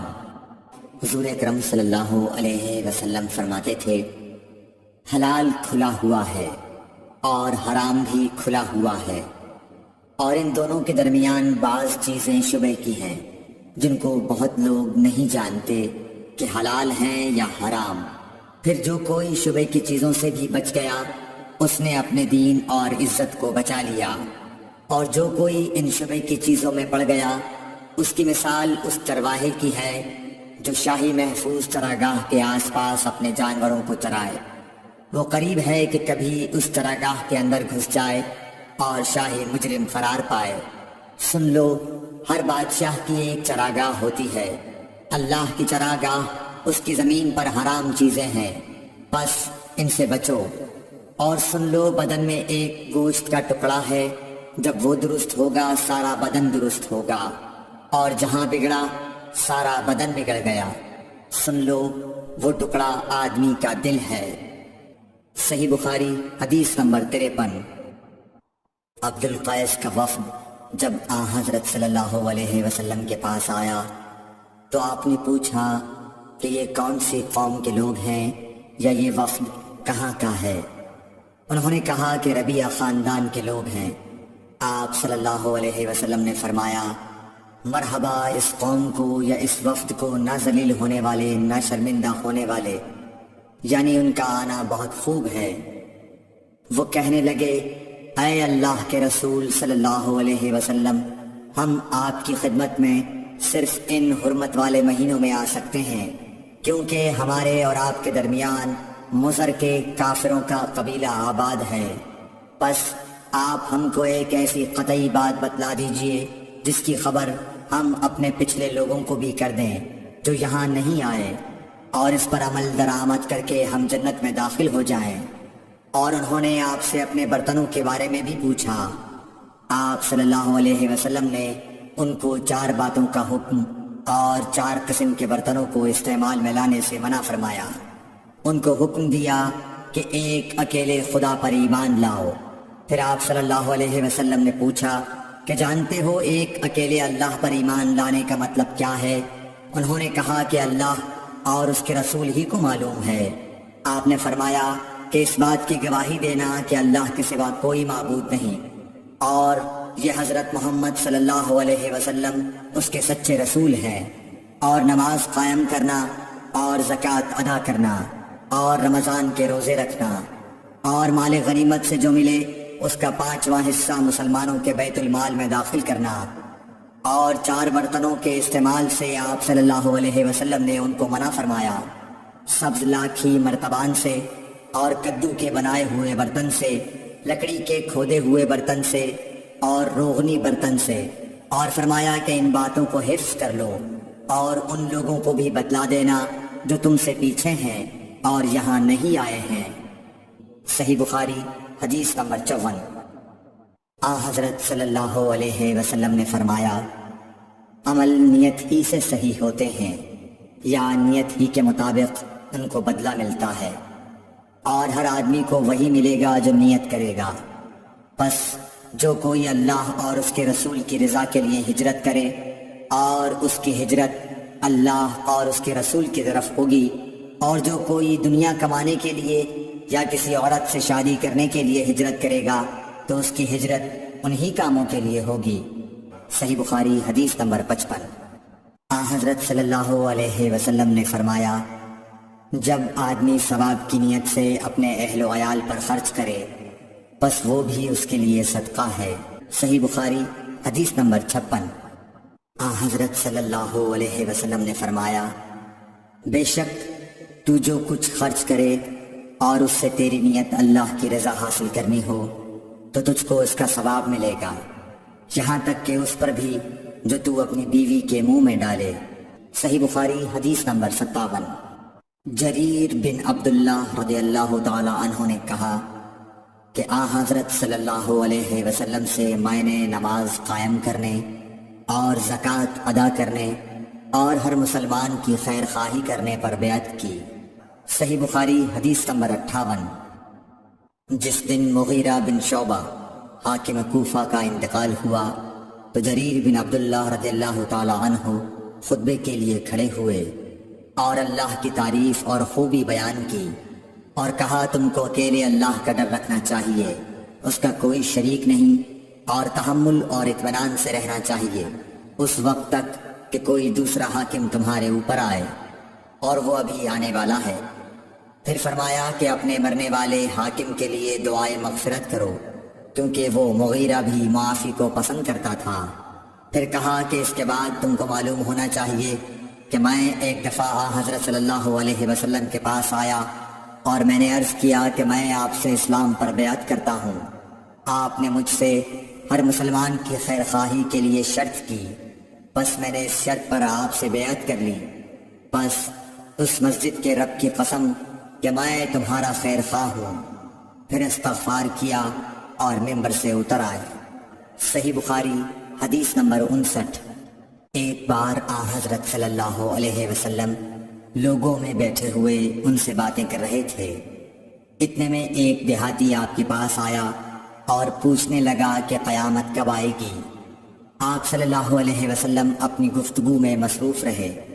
بعض لوگ جو مجلس میں تھے کہنے لگے، آپ صلی اللہ علیہ وسلم نے دیہاتی کی بات سنی لیکن پسند نہیں کی، اور بعض کہنے لگے کہ نہیں بلکہ آپ نے اس کی بات سنی ہی نہیں۔ جب آپ اپنی باتیں پوری کر چکے تو میں سمجھتا ہوں کہ آپ صلی اللہ علیہ وسلم نے یوں فرمایا، وہ قیامت کے بارے میں پوچھنے والا کہاں گیا؟ اس دیہاتی نے کہا، حضور میں موجود ہوں۔ آپ نے فرمایا کہ جب امانت ایمانداری دنیا سے اٹھ جائے تو قیامت قائم ہونے کا انتظار کر۔ اس نے کہا، ایمانداری اٹھنے کا کیا مطلب ہے؟ آپ صلی اللہ علیہ وسلم نے فرمایا کہ جب حکومت کے کاروبار نالائق لوگوں کو سونپ دیے جائیں تو قیامت کا انتظار کر۔ صحیح بخاری حدیث نمبر 60۔ عبداللہ بن عمرو نے کہا کہ ایک سفر میں جو ہم نے کیا تھا حضرت صلی اللہ علیہ وسلم ہم سے پیچھے رہ گئے، اور آپ صلی اللہ علیہ وسلم ہم سے اس وقت ملے جب عصر کی نماز کا وقت آن پہنچا تھا۔ ہم جلدی جلدی وضو کر رہے تھے، پس پاؤں کو خوب دھونے کے بدل ہم یوں ہی سا دھو رہے تھے۔ یہ حال دیکھ کر آپ صلی اللہ علیہ وسلم نے بلند آواز سے پکارا، دیکھو ایڑیوں کی خرابی دوزخ سے ہونے والی ہے۔ 2 یا 3 بار آپ صلی اللہ علیہ وسلم نے یوں ہی بلند آواز سے فرمایا۔ صحیح بخاری حدیث نمبر 60۔ صحیح بخاری حدیث نمبر 61۔ حضرت صلی اللہ علیہ وسلم نے فرمایا، درختوں میں ایک درخت ایسا ہے کہ اس کے پتے نہیں جھڑتے، اور مسلمان کی مثال اسی درخت کی سی ہے، بتاؤ وہ کون سا درخت ہے؟ یہ سن کر لوگوں کا خیال جنگل کی طرف دوڑا۔ عبداللہ رضی اللہ تعالی عنہ نے کہا، میرے دل میں آیا کہ وہ کھجور کا درخت ہے، مگر میں اپنی کمسنی کی شرم سے نہ بولا۔ آخر صحابہ نے حضرت صلی اللہ علیہ وسلم سے پوچھا کہ وہ کون سا درخت ہے؟ آپ نے فرمایا وہ کھجور کا درخت ہے۔ صحیح بخاری حدیث نمبر 62۔ حضرت صلی اللہ علیہ وسلم نے فرمایا درختوں میں سے ایک درخت ایسا ہے کہ اس کے پتے نہیں جھڑتے، اور مسلمان کی بھی یہی مثال ہے، بتلاؤ وہ کون سا درخت ہے؟ یہ سن کر لوگوں کے خیالات جنگل کے درختوں میں چلے گئے۔ عبداللہ نے کہا کہ میرے دل میں آیا کہ بتلا دوں کہ وہ کھجور کا درخت ہے، لیکن وہاں بہت بزرگ موجود تھے، اس لیے مجھ کو شرم آئی۔ آخر صحابہ نے عرض کیا یا رسول اللہ آپ ہی بیان فرما دیجئے۔ آپ صلی اللہ علیہ وسلم نے بتلایا کہ وہ کھجور کا درخت ہے۔ صحیح بخاری حدیث نمبر 63۔ حضرت صلی اللہ علیہ وآلہ وسلم ایک بار مسجد میں بیٹھے ہوئے تھے، اتنے میں ایک شخص اونٹ پر سوار ہو کر آیا اور اونٹ کو مسجد میں بٹھا کر باندھ دیا۔ پھر پوچھنے لگا بھائیو تم لوگوں میں محمد کون سے ہیں؟ حضرت صلی اللہ علیہ وسلم اس وقت لوگوں میں تکیہ لگائے بیٹھے ہوئے تھے۔ ہم نے کہا حضرت محمد صلی اللہ علیہ وسلم یہ سفید رنگ والے بزرگ ہیں جو تکیہ لگائے ہوئے تشریف فرما ہیں۔ تب وہ آپ سے مخاطب ہوا کہ آئے عبد المطلب کے فرزند۔ آپ صلی اللہ علیہ وسلم نے فرمایا کہو میں آپ کی بات سن رہا ہوں۔ وہ بولا میں آپ سے کچھ دینی باتیں دریافت کرنا چاہتا ہوں اور ذرا سختی سے بھی پوچھوں گا تو آپ اپنے دل میں برا نہ مانیے گا۔ آپ صلی اللہ علیہ وسلم نے فرمایا نہیں، جو تمہارا دل چاہے پوچھو۔ تب اس نے کہا کہ میں آپ کے رب اور اگلے لوگوں کے رب تبارک و تعالیٰ کی قسم دے کر پوچھتا ہوں، کیا آپ کو اللہ نے دنیا کے سب لوگوں کی طرف رسول بنا کر بھیجا ہے؟ آپ صلی اللہ علیہ وسلم نے فرمایا ہاں یا میرے اللہ۔ پھر اس نے کہا میں آپ کو اللہ کی قسم دیتا ہوں، کیا اللہ نے آپ کو رات دن میں 5 نمازیں پڑھنے کا حکم فرمایا ہے؟ آپ صلی اللہ علیہ وسلم نے فرمایا ہاں یا میرے اللہ۔ پھر کہنے لگا میں آپ کو اللہ کی قسم دے کر پوچھتا ہوں کہ کیا اللہ نے آپ کو یہ حکم دیا ہے کہ سال بھر میں اس مہینے رمضان کے روزے رکھو؟ آپ صلی اللہ علیہ وسلم نے فرمایا ہاں یا میرے اللہ۔ پھر کہنے لگا میں آپ کو اللہ کی قسم دے کر پوچھتا ہوں کہ کیا اللہ نے آپ کو یہ حکم دیا ہے کہ آپ ہم میں سے جو مالدار لوگ ہیں ان سے زکوٰۃ وصول کر کے ہمارے محتاجوں میں بانٹ دیا کریں؟ حضرت صلی اللہ علیہ وسلم نے فرمایا ہاں یا میرے اللہ۔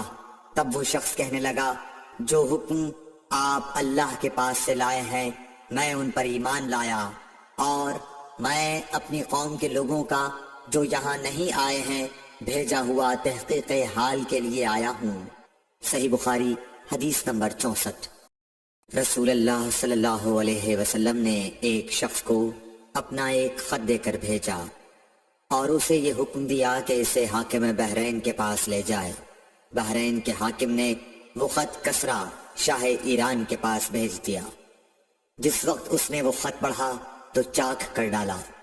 راوی کہتے ہیں اور میرا خیال ہے کہ ابن مسیب نے اس کے بعد مجھ سے کہا کہ اس واقعے کو سن کر رسول اللہ صلی اللہ علیہ وسلم نے اہل ایران کے لیے بد دعا کی کہ وہ بھی چاک شدہ خط کی طرح ٹکڑے ٹکڑے ہو جائیں۔ صحیح بخاری حدیث نمبر 65۔ رسول اللہ صلی اللہ علیہ وسلم نے کسی بادشاہ کے نام دعوت اسلام دینے کے لیے ایک خط لکھا یا لکھنے کا ارادہ کیا تو آپ صلی اللہ علیہ وسلم سے کہا گیا کہ وہ بغیر مہر کے خط نہیں پڑھتے، یعنی بے مہر کے خط کو مستند نہیں سمجھتے۔ تب آپ صلی اللہ علیہ وسلم نے چاندی کی انگوٹھی بنوائی جس میں محمد الرسول اللہ کندہ تھا۔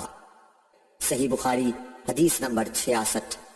ایک مرتبہ رسول اللہ صلی اللہ علیہ وسلم مسجد میں تشریف فرما تھے اور لوگ آپ صلی اللہ علیہ وسلم کے ارد گرد بیٹھے ہوئے تھے کہ 3 آدمی وہاں آئے۔ ان میں سے 2 رسول اللہ صلی اللہ علیہ وسلم کے سامنے پہنچ گئے اور ایک واپس چلا گیا۔ پھر وہ دونوں رسول اللہ صلی اللہ علیہ وسلم کے سامنے کھڑے ہو گئے۔ اس کے بعد ان میں سے ایک نے جب مجلس میں ایک جگہ کچھ گنجائش دیکھی تو وہاں بیٹھ گیا، اور دوسرا اہل مجلس کے پیچھے بیٹھ گیا، اور تیسرا جو تھا وہ لوٹ گیا۔ تو جب رسول اللہ صلی اللہ علیہ وسلم اپنی گفتگو سے فارغ ہوئے تو صحابہ رضی اللہ عنہم سے فرمایا، کیا تمہیں 3 آدمیوں کے بارے میں نہ بتاؤں؟ تو سنو۔ ان میں سے ایک نے اللہ سے پناہ چاہی، اللہ نے اسے پناہ دی، اور دوسرے کو شرم آئی تو اللہ بھی اس سے شرمایا کہ اسے بھی بخش دیا، اور تیسرے شخص نے منہ موڑا، اللہ نے بھی اس سے منہ موڑ لیا۔ صحیح بخاری حدیث نمبر 67۔ رسول اللہ صلی اللہ علیہ وسلم اپنے اونٹ پر بیٹھے ہوئے تھے اور ایک شخص نے اس کی نکیل تھام رکھی تھی۔ آپ صلی اللہ علیہ وسلم نے پوچھا، آج یہ کون سا دن ہے؟ ہم خاموش رہے حتیٰ کہ ہم سمجھے کہ آج کے دن کا آپ کوئی دوسرا نام اس کے نام کے علاوہ تجویز فرمائیں گے۔ پھر آپ صلی اللہ علیہ وسلم نے فرمایا، کیا آج قربانی کا دن نہیں ہے؟ ہم نے عرض کیا، بے شک۔ اس کے بعد آپ صلی اللہ علیہ وسلم نے فرمایا، یہ کون سا مہینہ ہے؟ ہم اس پر بھی خاموش رہے اور یہی سمجھے کہ اس مہینے کا بھی آپ اس کے نام کے علاوہ کوئی دوسرا نام تجویز فرمائیں گے۔ پھر آپ صلی اللہ علیہ وسلم نے فرمایا، کیا یہ ذو الحجہ کا مہینہ نہیں ہے؟ ہم نے عرض کیا، بے شک۔ آپ صلی اللہ علیہ وسلم نے فرمایا، تو یقیناً تمہاری جانیں اور تمہارے مال اور تمہاری آبرو تمہارے درمیان اسی طرح حرام ہیں جس طرح آج کے دن کی حرمت تمہارے اس مہینے اور اس شہر میں ہے۔ پس جو شخص حاضر ہے اسے چاہیے کہ غائب کو یہ بات پہنچا دے، کیونکہ ایسا ممکن ہے کہ جو شخص یہاں موجود ہے وہ ایسے شخص کو یہ خبر پہنچائے جو اس سے زیادہ یاد رکھنے والا ہو۔ صحیح بخاری حدیث نمبر 68۔ رسول اللہ صلی اللہ علیہ وسلم نے ہمیں نصیحت فرمانے کے لیے کچھ دن مقرر کر دیے تھے، اس ڈر سے کہ کہیں ہم کبھی دخاطر نہ ہو جائیں۔ صحیح بخاری حدیث نمبر 69۔ آپ صلی اللہ علیہ وآلہ وسلم نے فرمایا، آسانی کرو اور سختی نہ کرو، اور خوش کرو اور نفرت نہ دلاؤ۔ صحیح بخاری حدیث نمبر 70۔ عبداللہ ابن مسعود ہر جمعرات کے دن لوگوں کو وعظ سنایا کرتے تھے۔ ایک آدمی نے ان سے کہا، اے ابو عبد الرحمن، میں چاہتا ہوں کہ تم ہمیں ہر روز وعظ سنایا کرو۔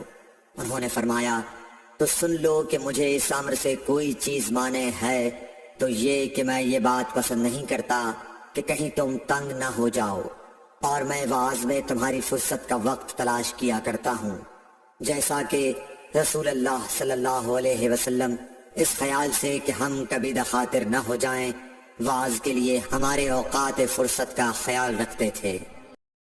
صحیح بخاری حدیث نمبر 71۔ رسول اللہ صلی اللہ علیہ وسلم نے فرمایا، جس شخص کے ساتھ اللہ تعالی بھلائی کا ارادہ کرے اسے دین کی سمجھ عنایت فرما دیتا ہے، اور میں تو محض تقسیم کرنے والا ہوں، دینے والا تو اللہ ہی ہے، اور یہ امت ہمیشہ اللہ کے حکم پر قائم رہے گی، اور جو شخص ان کی مخالفت کرے گا انہیں نقصان نہیں پہنچا سکے گا یہاں تک کہ اللہ کا حکم قیامت آ جائے اور یہ عالم فنا ہو جائے۔ صحیح بخاری حدیث نمبر 72۔ عبداللہ بن عمر رضی اللہ تعالی عنہ کہتے تھے کہ ہم رسول اللہ صلی اللہ علیہ وسلم کی خدمت میں حاضر تھے کہ آپ صلی اللہ علیہ وسلم کے پاس کھجور کا ایک گابھا لایا گیا۔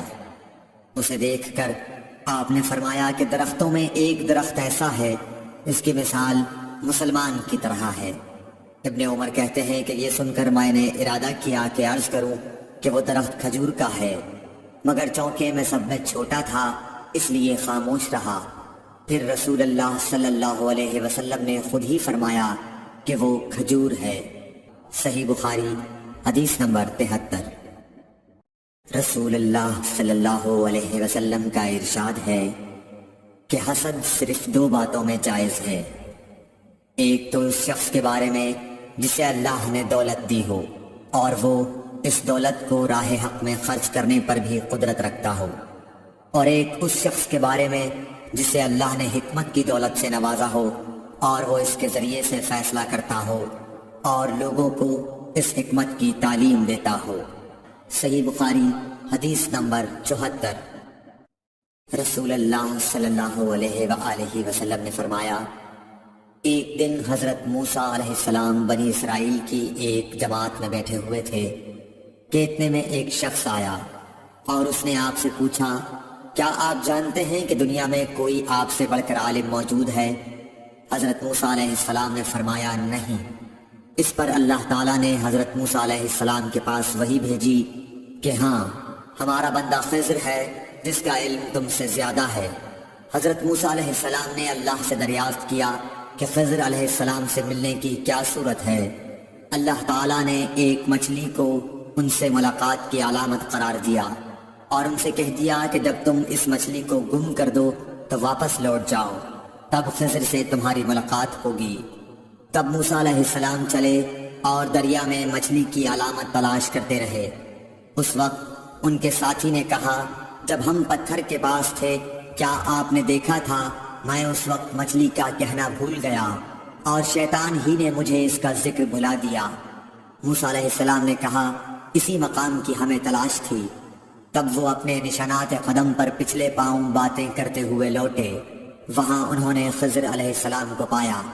پھر ان کا وہی قصہ ہے جو اللہ نے اپنی کتاب قرآن میں بیان کیا ہے۔ صحیح بخاری حدیث نمبر 75۔ حضرت ابن عباس رضی اللہ تعالی عنہ نے فرمایا کہ ایک مرتبہ رسول اللہ صلی اللہ علیہ وآلہ وسلم نے مجھے سینے سے لگا لیا اور دعا دیتے ہوئے فرمایا کہ اے اللہ، اسے علم کتاب قرآن عطا فرمائیو۔ صحیح بخاری حدیث نمبر 76۔ عبداللہ بن عباس رضی اللہ تعالی عنہ نے فرمایا کہ میں ایک مرتبہ گدھی پر سوار ہو کر چلا۔ اس زمانے میں میں بلوغ کے قریب تھا۔ رسول اللہ صلی اللہ علیہ وسلم منا میں نماز پڑھ رہے تھے اور آپ کے سامنے دیوار کی آڑ نہ تھی، تو میں بعض صفوں کے سامنے سے گزرا اور گدھی کو چھوڑ دیا۔ وہ چرنے لگی، جبکہ میں صف میں شامل ہو گیا، مگر کسی نے مجھے اس بات پر ٹوکا نہیں۔ صحیح بخاری حدیث نمبر 77۔ محمود بن ربی فرماتے ہیں کہ مجھے یاد ہے کہ ایک مرتبہ رسول اللہ صلی اللہ علیہ وسلم نے ایک ڈول سے منہ میں پانی لے کر میرے چہرے پر کلی فرمائی اور میں اس وقت 5 سال کا تھا۔ صحیح بخاری حدیث نمبر 78۔ حضور اکرم صلی اللہ علیہ وآلہ وسلم نے فرمایا کہ ایک بار حضرت موسیٰ علیہ السلام بنی اسرائیل کی ایک جماعت میں تھے کہ اتنے میں ایک شخص آیا اور کہنے لگا، کیا آپ جانتے ہیں کہ دنیا میں آپ سے بھی بڑھ کر کوئی عالم موجود ہے؟ حضرت موسیٰ علیہ السلام نے فرمایا کہ نہیں۔ تب اللہ تعالیٰ نے حضرت موسیٰ علیہ السلام پر وحی نازل کی کہ ہاں، ہمارا بندہ خضر علم میں تم سے بڑھ کر ہے۔ تو حضرت موسیٰ علیہ السلام نے ان سے ملنے کی راہ دریافت کی۔ اس وقت اللہ تعالیٰ نے ان سے ملاقات کے لیے مچھلی کو نشانی قرار دیا اور ان سے کہہ دیا کہ جب تم مچھلی کو نہ پاؤ تو لوٹ جانا، تم خضر سے ملاقات کر لو گے۔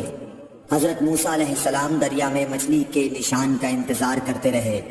تب ان کے خادم نے ان سے کہا، کیا آپ نے دیکھا تھا کہ جب ہم پتھر کے پاس تھے تو میں وہاں مچھلی بھول گیا اور مجھے شیطان ہی نے غافل کر دیا؟ حضرت موسیٰ علیہ السلام نے کہا کہ ہم اسی مقام کے تو متلاشی تھے۔ تب وہ اپنے قدموں کے نشانوں پر باتیں کرتے ہوئے واپس لوٹے۔ وہاں خضر علیہ السلام کو انہوں نے پایا۔ پھر ان کا قصہ وہی ہے جو اللہ تعالیٰ نے اپنی کتاب میں بیان فرمایا ہے۔ صحیح بخاری حدیث نمبر 79۔ آپ صلی اللہ علیہ وآلہ وسلم نے فرمایا کہ اللہ تعالیٰ نے مجھے جس علم و ہدایت کے ساتھ بھیجا ہے اس کی مثال زبردست بارش کی سی ہے جو زمین پر خوب برسے۔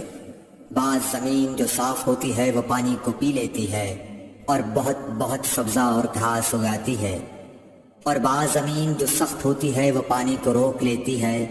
اس سے اللہ تعالیٰ لوگوں کو فائدہ پہنچاتا ہے، وہ اس سے سیراب ہوتے ہیں اور سیراب کرتے ہیں۔ اور کچھ اور زمین کے بعض خطوں پر پانی پڑتا ہے جو بالکل چٹیل میدان ہوتے ہیں، نہ پانی روکتے ہیں اور نہ ہی سبزہ اگاتے ہیں۔ تو یہ اس شخص کی مثال ہے جو دین میں سمجھ پیدا کرے اور نفع دے، جس کو وہ چیز جس کے ساتھ میں مبعوث کیا گیا ہوں اس نے علم دین سیکھا اور سکھایا، اور اس شخص کی مثال جس نے سر نہیں اٹھایا یعنی توجہ نہیں کی، اور جو ہدایت دے کر میں بھیجا گیا ہوں اسے قبول نہیں کیا۔ صحیح بخاری حدیث نمبر 80۔ رسول اللہ صلی اللہ علیہ وسلم نے فرمایا، علامت قیامت میں سے یہ ہے کہ دینی علم اٹھ جائے گا اور جہل ہی جہل ظاہر ہو جائے گا، اور اعلانیہ شراب پی جائے گی اور زنا پھیل جائے گا۔ صحیح بخاری حدیث نمبر 81۔ رسول اللہ صلی اللہ علیہ وآلہ وسلم نے فرمایا کہ علامات قیامت میں سے یہ ہے کہ علم دین کم ہو جائے گا، جہل ظاہر ہو جائے گا، زنا بکثرت ہوگا، عورتیں بڑھ جائیں گی اور مرد کم ہو جائیں گے، حتیٰ کہ 50 عورتوں کا نگران صرف ایک مرد رہ جائے گا۔ صحیح بخاری حدیث نمبر 82۔ رسول اللہ صلی اللہ علیہ وسلم نے فرمایا کہ میں سو رہا تھا، اسی حالت میں مجھے دودھ کا پیالہ دیا گیا، میں نے خوب اچھی طرح پی لیا، حتیٰ کہ میں نے دیکھا کہ تازگی میرے ناخنوں سے نکل رہی ہے، پھر میں نے اپنا بچا ہوا دودھ عمر بن الخطاب کو دے دیا۔ صحابہ رضی اللہ عنہم نے پوچھا، آپ نے اس کی کیا تعبیر لی؟ آپ صلی اللہ علیہ وسلم نے فرمایا، علم۔ صحیح بخاری حدیث نمبر 83۔ حجۃ الوداع میں رسول اللہ صلی اللہ علیہ وسلم لوگوں کے مسائل دریافت کرنے کی وجہ سے مینا میں ٹھہر گئے، تو ایک شخص آیا اور اس نے کہا کہ میں نے بے خبری میں ذبح کرنے سے پہلے سر منڈا لیا۔ آپ صلی اللہ علیہ وسلم نے فرمایا، اب ذبح کر لے اور کچھ حرج نہیں۔ پھر دوسرا آدمی آیا، اس نے کہا کہ میں نے بے خبری میں رمی کرنے سے پہلے قربانی کر لی۔ آپ صلی اللہ علیہ وآلہ وسلم نے فرمایا، اب رمی کر لے اور پہلے کر دینے سے کچھ حرج نہیں۔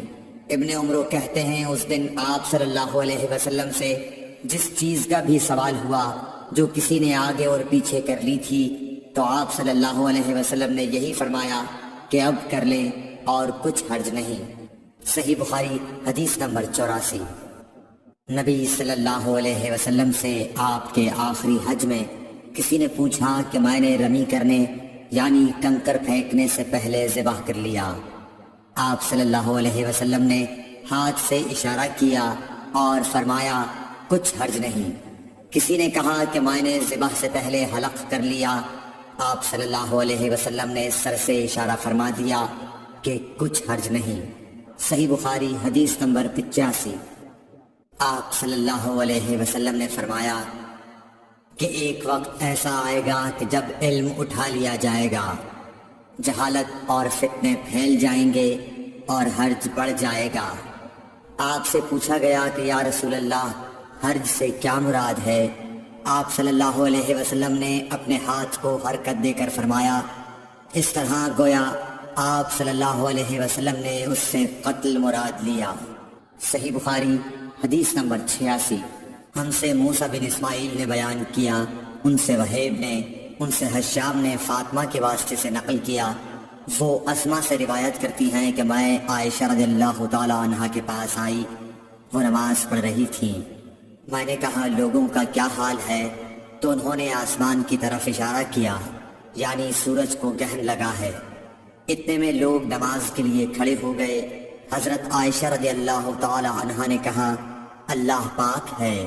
میں نے کہا، کیا یہ گرہن کوئی خاص نشانی ہے؟ انہوں نے سر سے اشارہ کیا، یعنی ہاں۔ پھر میں بھی نماز کے لیے کھڑی ہو گئی، حتیٰ کہ مجھے غش آنے لگا تو میں اپنے سر پر پانی ڈالنے لگی۔ پھر نماز کے بعد رسول اللہ صلی اللہ علیہ وسلم نے اللہ تعالیٰ کی تعریف کی اور اس کی صفت بیان فرمائی۔ پھر فرمایا، جو چیز مجھے پہلے دکھلائی نہیں گئی تھی، آج وہ سب اس جگہ میں نے دیکھ لی، یہاں تک کہ جنت اور دوزخ کو بھی دیکھ لیا، اور مجھ پر یہ وحی کی گئی کہ تم اپنی قبروں میں آزمائے جاؤ گے۔ مثل یا قرب کا کون سا لفظ؟ حضرت اسما نے فرمایا، میں نہیں جانتی۔ فاطمہ کہتی ہیں، یعنی فتنہ دجال کی طرح آزمائے جاؤ گے۔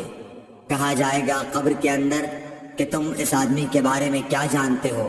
تو جو صاحب ایمان یا صاحب یقین ہوگا، کون سا لفظ فرمایا حضرت اسما نے؟ مجھے یاد نہیں۔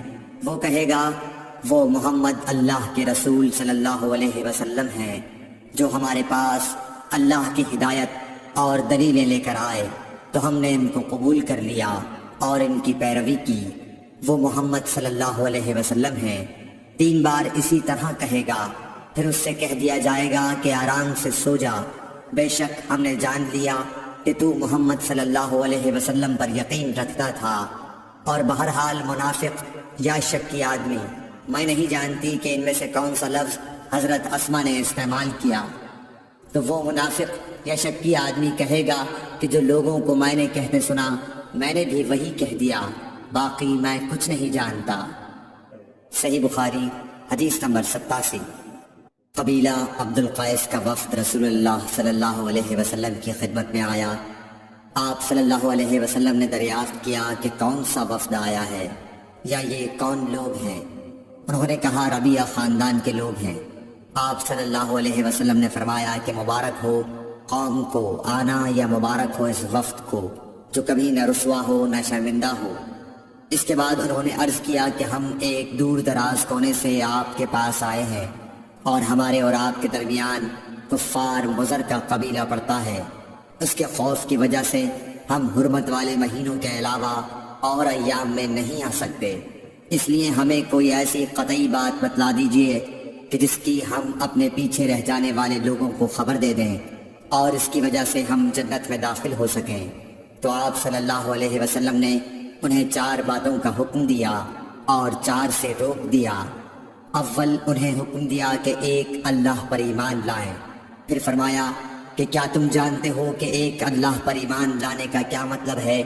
انہوں نے عرض کیا اللہ اور اس کا رسول زیادہ جانتے ہیں۔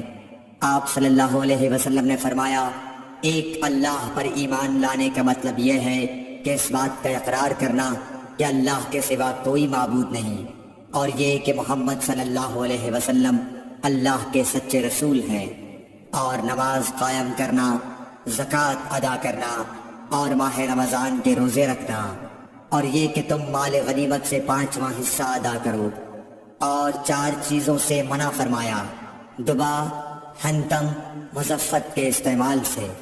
اور چوتھی چیز کے بارے میں شعبہ کہتے ہیں کہ ابو حمزہ بسا اوقات نقیر کہتے تھے اور بسا اوقات مقیر۔ اس کے بعد رسول اللہ صلی اللہ علیہ وسلم نے فرمایا کہ ان باتوں کو یاد رکھو اور اپنے پیچھے رہ جانے والوں کو بھی ان کی خبر کر دو۔ صحیح بخاری حدیث نمبر 88۔ عقبہ نے ابو احاب بن عزیز کی لڑکی سے نکاح کیا تو ان کے پاس ایک عورت آئی اور کہنے لگی کہ میں نے عقبہ کو اور جس سے اس کا نکاح ہوا ہے اس کو دودھ پلایا ہے۔ یہ سن کر عقبہ نے کہا مجھے نہیں معلوم کہ تو نے مجھے دودھ پلایا ہے، نہ تو نے کبھی مجھے بتایا ہے۔ تب سوار ہو کر رسول اللہ صلی اللہ علیہ وسلم کی خدمت میں مدینہ منورہ حاضر ہوئے اور آپ سے اس کے متعلق دریافت کیا تو آپ صلی اللہ علیہ وسلم نے فرمایا کس طرح تم اس لڑکی سے رشتہ رکھو گے، حالانکہ اس کے متعلق یہ کہا گیا۔ تب عقبہ بن حارث نے اس لڑکی کو چھوڑ دیا اور اس نے دوسرا خاوند کر لیا۔ صحیح بخاری حدیث نمبر 89۔ حضرت عمر سے روایت ہے کہ میں اور میرا ایک انصاری پڑوسی دونوں اطراف مدینہ کے ایک گاؤں بنی امیہ بن زید میں رہتے تھے، جو مدینہ کے پورب کی طرف بلند گاؤں میں سے ہے۔ ہم دونوں باری باری حضرت صلی اللہ علیہ وسلم کی خدمت شریف میں حاضر ہوا کرتے تھے۔ ایک دن وہ آتا، ایک دن میں آتا۔ جس دن میں آتا اس دن کی وحی کی اور رسول اللہ صلی اللہ علیہ وسلم کی فرمودہ دیگر باتوں کی اس کو خبر دے دیتا تھا، اور جب وہ آتا تو وہ بھی اسی طرح کرتا۔ تو ایک دن وہ میرا انصاری ساتھی اپنی باری کے روز حاضر خدمت ہوا۔ جب واپس آیا تو اس نے میرا دروازہ بہت زور سے کھٹکھٹایا اور میرے بارے میں پوچھا کیا عمر یہاں ہے؟ میں گھبرا کر اس کے پاس آیا۔ وہ کہنے لگا کہ ایک بڑا معاملہ پیش آ گیا ہے، یعنی رسول اللہ صلی اللہ علیہ وسلم نے اپنی بیویوں کو طلاق دے دی ہے۔ پھر میں اپنی بیٹی حفصہ کے پاس گیا وہ رو رہی تھی۔ میں نے پوچھا کیا تمہیں رسول اللہ صلی اللہ علیہ وسلم نے طلاق دے دی ہے؟ وہ کہنے لگی میں نہیں جانتی۔ پھر میں نبی کی خدمت میں حاضر ہوا۔ میں نے کھڑے کھڑے کہا کہ آپ نے اپنی بیویوں کو طلاق دے دی ہے؟ آپ صلی اللہ علیہ وسلم نے فرمایا نہیں، یہ افواہ غلط ہے۔ تب میں نے تعجب سے کہا اللہ اکبر، اللہ بہت بڑا ہے۔ صحیح بخاری حدیث نمبر 90۔ ایک شخص حزم بن ابی کعب نے رسول اللہ کی خدمت میں آ کر عرض کیا یا رسول اللہ، فلاں شخص معاذ بن جبل لمبی نماز پڑھاتے ہیں، اس لیے میں جماعت کی نماز میں شریک نہیں ہو سکتا، کیونکہ میں دن بھر اونٹ چرانے کی وجہ سے رات کو تھک کر چکنا چور ہوتا ہوں اور طویل قرات سننے کی طاقت نہیں رکھتا۔ ابو مسعود راوی کہتے ہیں کہ اس دن سے زیادہ میں نے کبھی رسول اللہ صلی اللہ علیہ وسلم کو وعظ کے دوران اتنا غضبناک نہیں دیکھا۔ آپ صلی اللہ علیہ وسلم نے فرمایا اے لوگو، تم ایسی شدت اختیار کر کے لوگوں کو دین سے نفرت دلانے لگے ہو۔ سن لو، جو شخص لوگوں کو نماز پڑھائے تو وہ ہلکی پڑھائے، کیونکہ ان میں بیمار، کمزور اور حاجت والے سبھی قسم کے لوگ ہوتے ہیں۔ صحیح بخاری حدیث نمبر 91۔ ایک شخص عمیر یا بلال نے رسول اللہ صلی اللہ علیہ وسلم سے پڑی ہوئی چیز کے بارے میں دریافت کیا۔ آپ نے فرمایا اس کی بندھن پہچان لے، یا فرمایا کہ اس کا برتن اور تھیلی کو پہچان لے، پھر 1 سال تک اس کی شناخت کا اعلان کراؤ، پھر اس کا مالک نہ ملے تو اس سے فائدہ اٹھاؤ، اور اگر اس کا مالک آ جائے تو اسے سونپ دو۔ اس نے پوچھا کہ اچھا گمشدہ اونٹ کے بارے میں کیا حکم ہے؟ آپ کو اس قدر غصہ آ گیا کہ رخسار مبارک سرخ ہو گئے، یا راوی نے یہ کہا کہ آپ کا چہرہ سرخ ہو گیا۔ یہ سن کر آپ صلی اللہ علیہ وسلم نے فرمایا تجھے اونٹ سے کیا واسطہ؟ اس کے ساتھ خود اس کی مشق ہے اور اس کے پاؤں کے سم ہیں، وہ خود پانی پر پہنچے گا اور خود پی لے گا اور خود درخت پر چرے گا، لہذا اسے چھوڑ دو یہاں تک کہ اس کا مالک مل جائے۔ اس نے کہا کہ اچھا گمشدہ بکری کے بارے میں کیا ارشاد ہے؟ آپ نے فرمایا وہ تیری ہے یا تیرے بھائی کی، ورنہ بھیڑیے کی غذا ہے۔ صحیح بخاری حدیث نمبر 92۔ رسول اللہ صلی اللہ علیہ وسلم سے کچھ باتیں دریافت کی گئیں کہ آپ کو برا معلوم ہوا، اور جب اس قسم کے سوالات کی آپ صلی اللہ علیہ وسلم پر بہت زیادتی کی گئی تو آپ کو غصہ آ گیا۔ پھر آپ نے لوگوں سے فرمایا اچھا اب مجھ سے جو چاہو پوچھو۔ تو ایک شخص نے دریافت کیا کہ میرا باپ کون ہے؟ آپ نے فرمایا تیرا باپ حذافہ ہے۔ پھر دوسرا آدمی کھڑا ہوا اور اس نے پوچھا کہ یا رسول اللہ میرا باپ کون ہے؟ آپ نے فرمایا کہ تیرا باپ سالم شیبہ کا آزاد کردہ غلام ہے۔ آخر حضرت عمر رضی اللہ تعالیٰ عنہ نے آپ کے چہرہ مبارک کا حال دیکھا تو عرض کیا یا رسول اللہ، ہم ان باتوں کے دریافت کرنے سے جو آپ کو ناگوار ہوں اللہ تعالیٰ سے توبہ کرتے ہیں۔ صحیح بخاری حدیث نمبر 93۔ ایک دن رسول اللہ صلی اللہ علیہ وسلم گھر سے نکلے تو عبداللہ بن حذافہ کھڑے ہو کر پوچھنے لگے کہ حضور میرا باپ کون ہے؟ آپ نے فرمایا حذافہ۔ پھر آپ نے بار بار فرمایا کہ مجھ سے پوچھو۔ تو حضرت عمر رضی اللہ عنہ نے دو زانو ہو کر عرض کیا کہ ہم اللہ کے رب ہونے پر، اسلام کے دین ہونے اور محمد صلی اللہ علیہ وسلم کے نبی ہونے پر راضی ہیں، اور یہ جملہ 3 مرتبہ دہرایا۔ پھر یہ سن کر رسول اللہ صلی اللہ علیہ وسلم خاموش ہو گئے۔ صحیح بخاری حدیث نمبر 94۔ نبی اکرم صلی اللہ علیہ وآلہ وسلم جب سلام کرتے تو 3 بار سلام کرتے، اور جب کوئی کلمہ ارشاد فرماتے تو اسے 3 بار دہراتے، یہاں تک کہ خوب سمجھ لیا جاتا۔ صحیح بخاری حدیث نمبر 95۔ رسول اللہ صلی اللہ علیہ وسلم جب کوئی کلمہ ارشاد فرماتے تو اسے 3 بار لوٹاتے، یہاں تک کہ خوب سمجھ لیا جاتا، اور جب کچھ لوگوں کے پاس آپ تشریف لاتے اور انہیں سلام کرتے تو 3 بار سلام کرتے۔ صحیح بخاری حدیث نمبر 96۔ عبداللہ بن عمر رضی اللہ عنہ کہتے ہیں کہ ایک سفر میں رسول اللہ صلی اللہ علیہ وسلم ہم سے پیچھے رہ گئے۔ پھر آپ ہمارے قریب پہنچے تو عصر کی نماز کا وقت ہو چکا تھا یا تنگ ہو گیا تھا اور ہم وضو کر رہے تھے۔ ہم اپنے پیروں پر پانی کا ہاتھ پھیرنے لگے تو آپ نے بلند آواز سے فرمایا کہ آگ کے عذاب سے ان ایڑیوں کی جو خشک رہ جائیں خرابی ہے۔ یہ 2 مرتبہ فرمایا یا 3 مرتبہ؟ صحیح بخاری حدیث نمبر 97۔ رسول اللہ صلی اللہ علیہ وسلم نے فرمایا کہ 3 شخص ہیں جن کے لیے دگنا اجر ہے۔ ایک وہ جو اہل کتاب سے ہو اور اپنے نبی پر اور محمد صلی اللہ علیہ وسلم پر ایمان لائے۔ دوسرے وہ غلام جو اپنے آقا اور اللہ دونوں کا حق ادا کرے۔